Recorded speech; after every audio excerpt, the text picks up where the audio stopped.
Bonjour et bienvenue sur ma chaîne YouTube.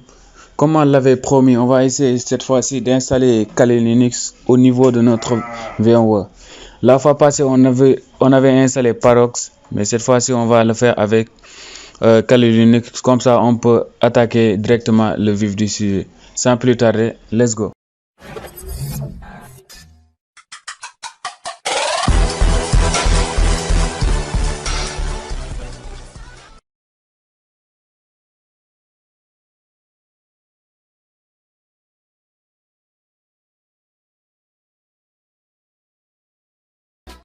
Voilà, maintenant on va installer Kali Linux qui est là. Moi je l'ai déjà téléchargé. Maintenant vous, pour le télécharger, il suffit tout simplement d'ouvrir par exemple votre navigateur. Là vous faites par exemple Kali Linux. Voilà, par exemple celui-là. Maintenant le site officiel il est là. Maintenant vous venez ici à ce niveau. Là. C'est kali.org. Maintenant, je mettrai de toute façon le lien de téléchargement au niveau de la description. Ne vous inquiétez surtout pas. Maintenant, là, vous pouvez le télécharger par torrent qui est là. Yes. Voilà, maintenant, une fois téléchargé, vous aurez le logiciel là. Il est là. Je l'ai déjà téléchargé moi. Maintenant, ce qu'on va faire, c'est quoi? On va utiliser VMware comme je l'ai dit au niveau de la description. Voilà, maintenant, ce qu'on va faire, on va cliquer au niveau de créer un new virtual qui est là, qui se trouve là.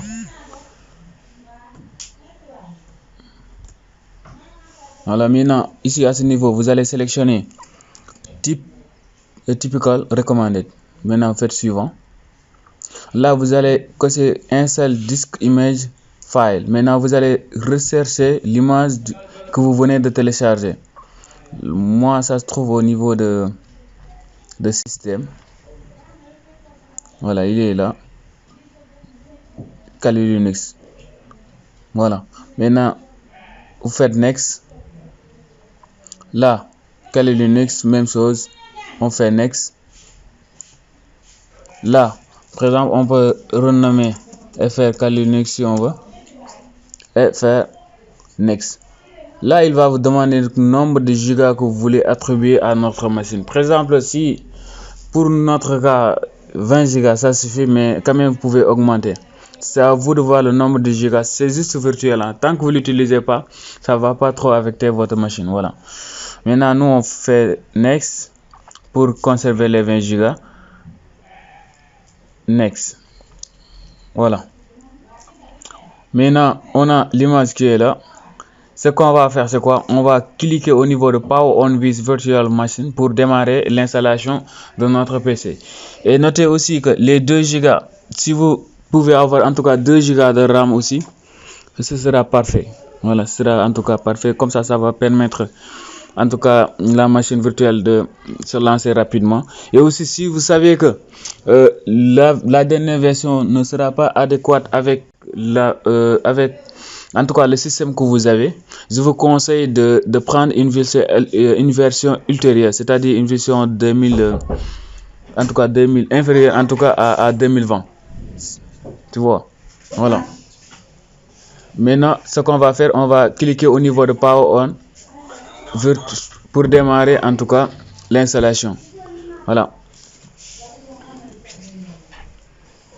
Ok. Maintenant, une fois à ce niveau, qu'est-ce que vous allez choisir? Vous allez choisir Graphical Install. Vous cliquez sur Entrée.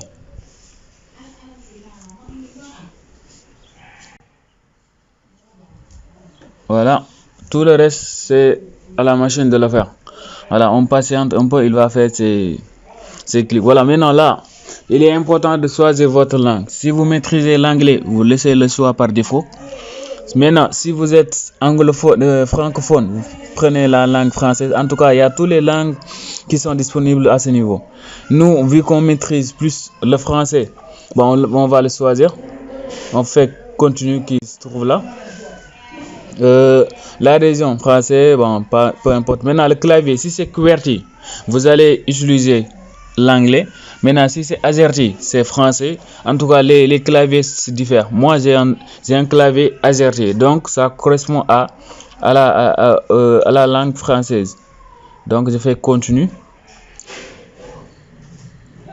Voilà, il va charger. Voilà, aussi, je vous conseille de vous connecter de vous connecter. Comme ça va permettre à la machine de faire des mises à jour automatiquement. Voilà. Tous les paquets, il va les importer directement, quoi. C'est mieux.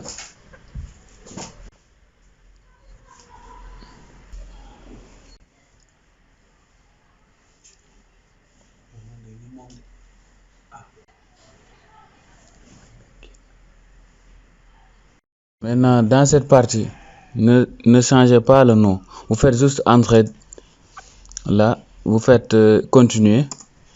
Le domaine, ne faites rien. Vous faites continuer encore. Voilà, même le mot de passe, n'entrez pas un mot de passe pour le moment. Vous faites entrer. Voilà, c'est à cette étape-là vous commencez à écrire. Là où il vous dit nom complet du nouvel utilisateur. Vous faites par exemple mon nom. Par exemple, je vais donner mon nom, Othman Security. Voilà. Maintenant là, on fait suivant. Là, il va sélectionner automatiquement le prénom comme l'identifiant. Maintenant, vous pouvez le changer si vous voulez. C'est juste le nom de l'utilisateur de votre machine. Voilà. Maintenant, nous, on peut le conserver et faire suivant. Là, il va vous demander un mot de passe. On va donner un mot de passe simple. Voilà, un mot de passe simple pour ne pas compliquer la vie. Mais pour vous, vous pouvez prendre un mot de passe vraiment complexe comme ça. Ça va éviter aux autres de ne pas deviner facilement votre mot de passe. Voilà, là on attend qu'il implémente voilà, les données. Maintenant là, vu que c'est une machine virtuelle, on n'a pas besoin de partitionner les disques. On peut choisir directement utiliser un disque entier. Vu que voilà, c'est un disque virtuel, on fait suivant. Là, il va nous afficher le disque virtuel qu'on avait choisi tout à l'heure. C'était 20 Go. Il est là. Bon, 21 Go, je ne sais pas pourquoi. Mais en tout cas, c'est 20 Go en tout qu'on avait choisi. On fait continuer. Là, il va vous allez sélectionner tout dans une seule partition. Recommandé, il est là. Le premier. Voilà. Maintenant, là, vous cliquez au niveau de terminer qui se trouve là. Terminer le partitionnement et appliquer les changements. D'accord. Maintenant, là, vous cliquez au niveau de oui. Il faut appliquer les changements sur le disque. Vous cliquez sur oui. Voilà, il est en train de faire les temps. Maintenant, cette étape, ça va prendre du temps et aussi tout dépendra des machines. Moi, ça va pas prendre trop de temps, mais quand même, je préfère mettre la vidéo en pause pour ne pas avoir une vidéo de 30 minutes comme ça. Voilà. Maintenant, je vais mettre la vidéo en pause le temps que cette étape se termine et je vous reviens pour continuer la vidéo avec vous. Ok, maintenant à ce niveau, vous allez choisir. Il vous pose la question, faut-il utiliser un mémoire du réseau? Vous dites oui, c'est pour avoir accès au réseau après, au réseau ici. Voilà, maintenant là aussi, vous faites continuer sans remplir. Là, il va essayer de faire des mises à jour du système. Voilà, en prenant, en tout cas, en récupérant cette paquette, les nouvelles paquettes en fait. Voilà. Là, on patiente un peu. Maintenant, installer un programme de démarrage groupe sur le secteur d'amorçage. Vous faites oui. Voilà, maintenant, vous choisissez le dev/SDA. Vous faites suivant. Et là, vous patientez. Normalement, tout va se passer hyper bien. Il va finaliser l'installation. Ça va pas prendre trop de temps maintenant, mais moi je préfère carrément mettre la vidéo en pause pour ne pas avoir une vidéo de 30 minutes. Continuer ici. Voilà. Voilà. Maintenant, une fois l'installation terminée, la machine doit être redémarrée automatiquement. Voilà. On patiente un peu le temps que, en tout cas, il redémarre la machine. Bon, je peux agrandir à ce niveau en cliquant ici à ce niveau. Ici, vous cliquez ici pour agrandir. Voilà. Maintenant, on va patienter. Il va redémarrer notre Kali Linux. notre fameux Kali Linux. Voilà. Là, il est là. Je donne le nom d'utilisateur, c'était Outman.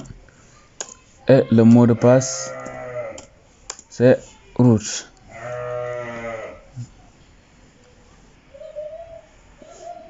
Là, maintenant, vous avez votre Kali Linux qui est là. Hyper simple. En tout cas, c'est pas la dernière version. Je vous le répète, c'est pas la dernière version. Vous pouvez procurer vous la dernière version au niveau du site officiel que je vais mettre au niveau de la description. Voilà. En tout cas, les deux, on va les utiliser. Ne vous inquiétez pas.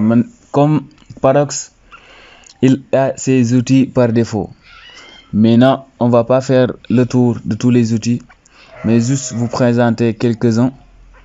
Comme ce Parox là, c'est pour tout ce qui est attaque sans fil. Les outils sont là. Attaque web, les outils sont là. WordPress, pour ceux qui le savent, ceux qui connaissent WordPress, on peut faire des scans avec WebScan. Injection, pour ceux qui le connaissent aussi. En tout cas, il y a pas mal de choses qu'on pourra faire avec Kali Linux et avec Parox. Pour ne pas rater en tout cas les vidéos qui vont venir, je vous dis les gars, abonnez-vous. En tout cas, il y a du lourd qui se prépare sur la nouvelle chaîne YouTube. Voilà. Maintenant, pour ne pas trop parler, je vous dis merci les gars. À la prochaine et on se dit en tout cas dans les jours à venir, ce sera chaud. Merci de vous abonner à ma chaîne YouTube, de le partager et de liker les gars.